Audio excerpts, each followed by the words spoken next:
Notre-Dame est un symbole pour de nombreuses personnes, et pour de nombreuses raisons. Je me souviens encore la première fois que j'y suis allé. Mais hier, la cathédrale a pris feu, et pendant 9 heures, le monde retenait son souffle. On doit se poser la question. Pourquoi maintenant? Dans un monde plongé dans le chaos, un endroit saint, noué dans le mystère depuis 1163, s'effondre partiellement et soudainement. Les raisons de l'incendie sont encore sous investigation, mais le rapport immédiat parle d'accident. Est-ce que vous pensez vraiment que c'est juste un coup de malchance? J'ai décidé de faire une petite enquête de par moi-même dans un endroit peu commun, dans les textes prophétiques de Nostradamus.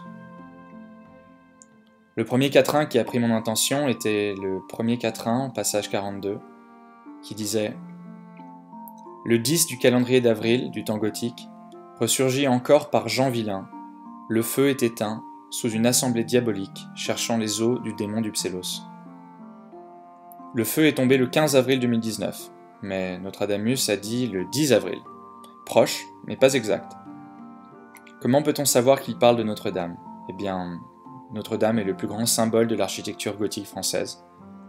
De plus, la fin du poème utilise le mot Psellos. Michael Psellos ou Psellus était un moine byzantin d'origine grecque. Ceci peut nous porter à penser à un endroit religieux.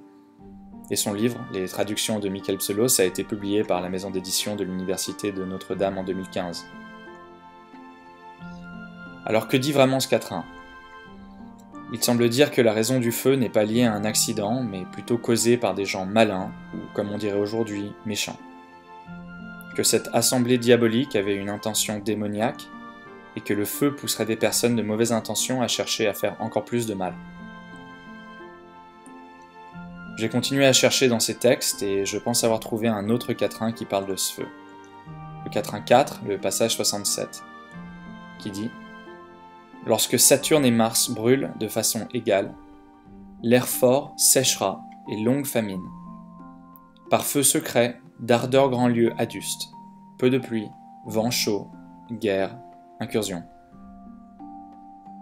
Ce quatrain débute avec Mars et Saturne en feu, ce qui pourrait parler d'une année particulièrement désastreuse pour l'agriculture, mais implique la violence et la destruction, et je pense que, avec tout ce qui se passe depuis ces quelques mois, c'est difficile de ne pas être d'accord avec ça.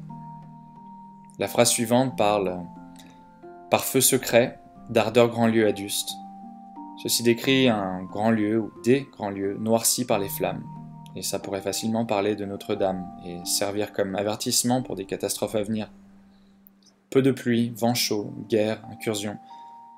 C'est peut-être la phrase la plus claire de celle qu'on a étudiée aujourd'hui, car elle parle de faits présents dans la vie de chacun, c'est le réchauffement climatique et des conséquences immédiates dues à ce changement. Et la question cependant demeure toujours. Est-ce que le feu de Notre-Dame est un signal d'alarme de dernière minute pour nous préparer à un grand danger futur? Ou est-ce un effort de dernière portée pour nous rapprocher l'un à l'autre et nous mener vers la paix? C'est Ivan Fuchs et je vous remercie d'avoir pris le temps de m'écouter. Merci.